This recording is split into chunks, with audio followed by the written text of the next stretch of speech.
Bueno compañeros, el día de hoy vamos a tratar el tema de sistemas de tiempo discreto. En lecciones anteriores ya pudimos hacer una distinción entre las señales que son de tiempo continuo y las señales que son de tiempo discreto.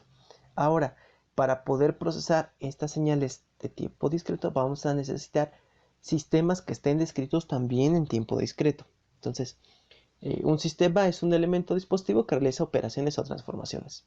Entonces es algo así como una máquina donde ingresa una señal y obtenemos otra. Eh, Estos sistemas no necesariamente tienen que estar implementados físicamente, también pueden escribirse por medio de software, por medio de algoritmos, dado el avance que tenemos en materia de herramientas de cómputo.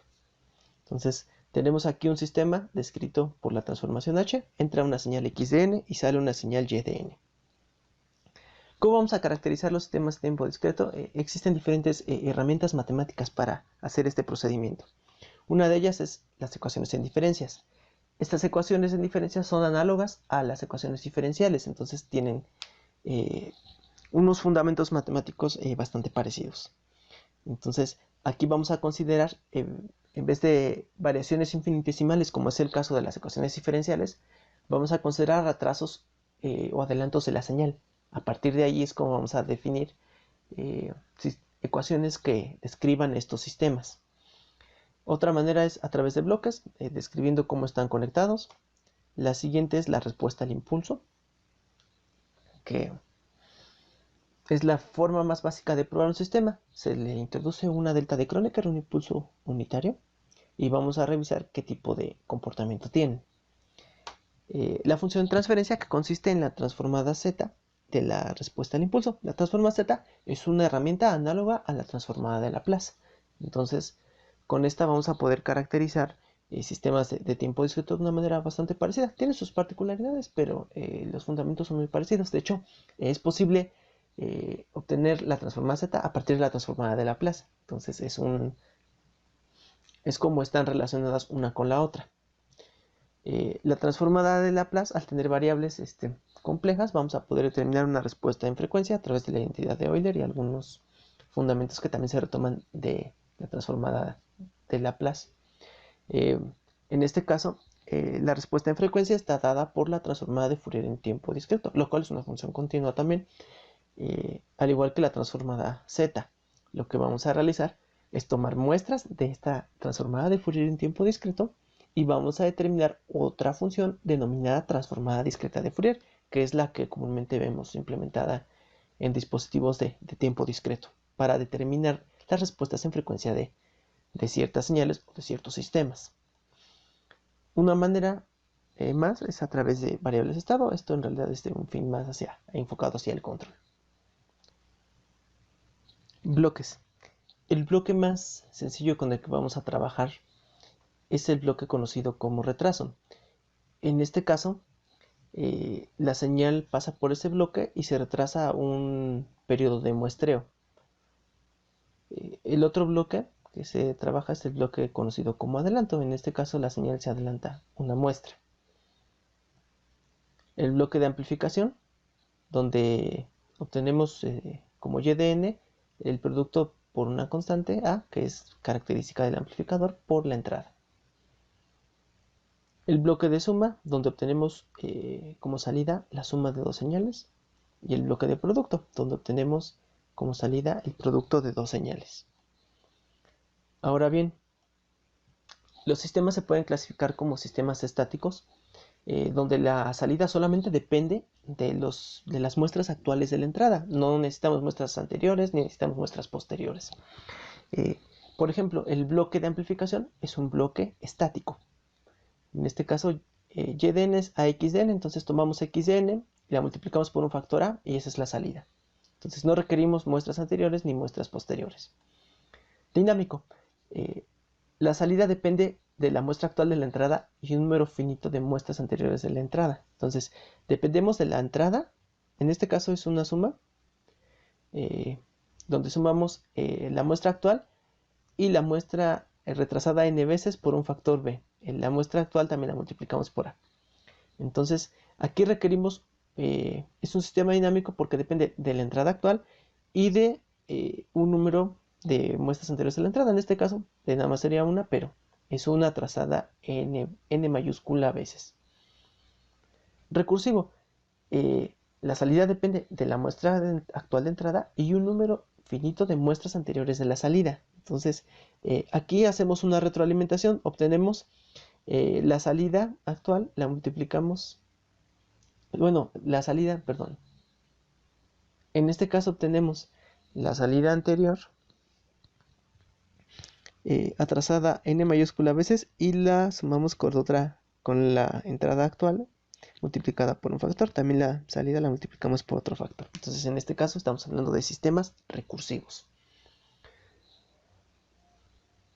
Linealidad.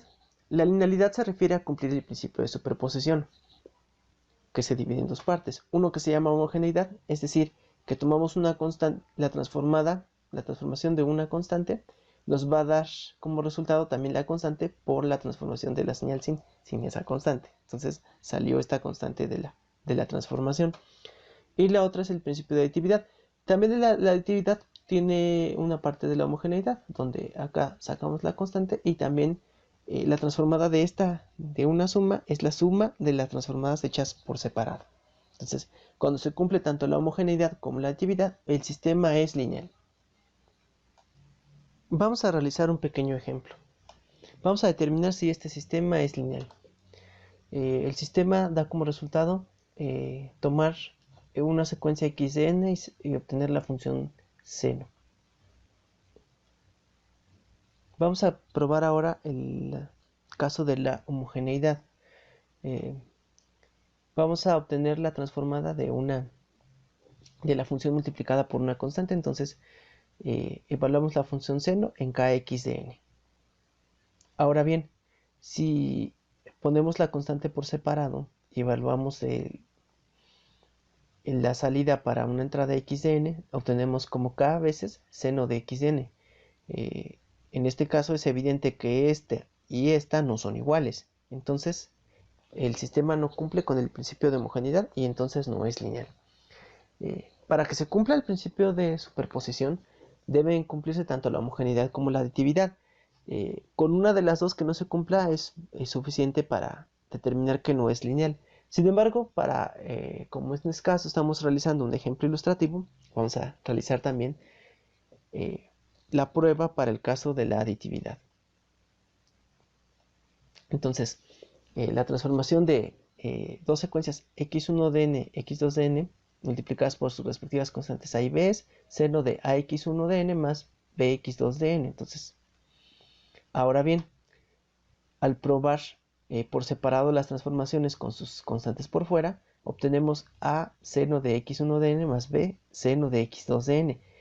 Nuevamente es evidente que esta y esta no son iguales y entonces al no cumplirse la aditividad tampoco es un sistema lineal. Un sistema lineal, además de que cumpla el principio de superposición, también va a cumplir que la entrada puede representarse como una suma de delta de Kronecker. Entonces, en este caso hablamos de sistemas causales, entonces es la suma de una señal x de n siempre va a ser la suma de k igual a 0 hasta infinito de x de k delta de n menos k. Al tener sistemas lineales vamos a poder realizar las operaciones que ya enlistamos anteriormente, la caracterización a través de ecuaciones en diferencias, de la respuesta al impulso y de la función de transferencia. Cuando ponemos una entrada 0 también da una salida 0. En el dominio de la frecuencia el comportamiento no desplaza componentes espectrales. Por esa razón es que cuando realizamos la prueba de la linealidad para una función seno de x, en ese caso estamos desplazando espectralmente una señal. Entonces cualquier sistema que realice desplazamientos espectrales, o sea que pongamos la señal de una frecuencia, o sea, ya sea 0 o una diferente, y nos dé como resultado una señal de una frecuencia mayor o de una frecuencia menor, nunca va a ser un sistema lineal. Entonces, ese por ejemplo es uno de los grandes retos en los sistemas de comunicaciones. Cómo realizar operaciones no lineales, o sea, de desplazamiento de frecuencia, con electrónica que normalmente está caracterizada para operar en regiones lineales, como es el caso de diodos o de transistores. Entonces, allí es donde es uno de los desafíos que suceden, por ejemplo, en sistemas de comunicaciones. Ahora bien, vamos a hablar ahora de la invariancia con el tiempo.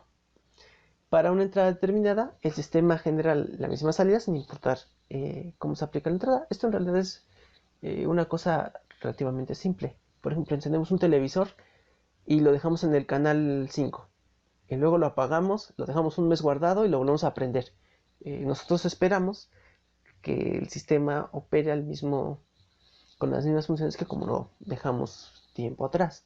Entonces, esto idealmente no es fácil de cumplir por el asunto sobre todo del desgaste de los componentes electrónicos. Sin embargo, en el caso de los algoritmos, simplemente con lograr integridades en memoria o en bloques de procesamiento, esto es sencillo de cumplir. Causalidad. Ya lo habíamos mencionado un poco atrás. Cuando el sistema depende de muestras actuales de la entrada o de muestras anteriores de la salida o anteriores de la entrada, pero nunca va a depender de muestras futuras. Entonces, esos son sistemas causales.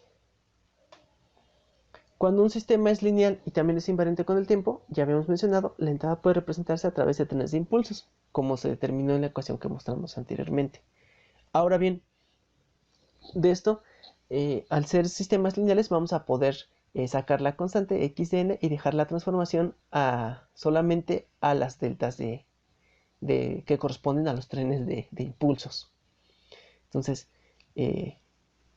esta transformación de la delta de n le vamos a llamar respuesta al impulso. Entonces, h de n es la transformación de la delta de n para n mayor que 0, 0 para n menor que 0. Estamos trabajando sistemas causales, entonces esa es la respuesta al impulso. Entonces, como también otra de las consecuencias de que podamos trabajar con deltas desplazadas con una señal de tiempo discreto, vamos a obtener que desarrollando esta ecuación, una secuencia x de n es x de 0 delta de n, x1 delta de n menos 1 y así nos la llevamos. Utilizando este principio de superposición del que hablamos anteriormente, vamos a poder hacer la transformación elemento a elemento de la secuencia. Entonces, la transformación de x de 0 delta de n, una transformación de x de 0 delta de n menos 1 y así nos la llevamos.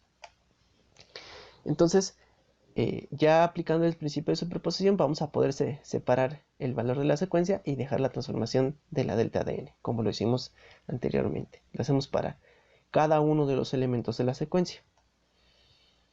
Ahora bien, esta y de n vamos a poder escribirlo esto como una suma. Y de n sería la suma de k igual a 0 hasta infinito de x de k por la transformación de delta de n menos k. O sea, esta ecuación la sintetizamos a una suma, donde tenemos estas transformaciones. La transformación de la delta de n menos k ya habíamos mencionado que es la respuesta al impulso. Entonces, la evaluamos de esta manera. Ahora bien, ya que obtenemos esto, esta ecuación la vamos a sintetizar de la manera siguiente. X de n con un asterisco h de n. Esta ecuación se le conoce como suma de convolución. En las siguientes lecciones vamos a ver cómo trabajar esta suma de convolución a partir de dos diferentes secuencias.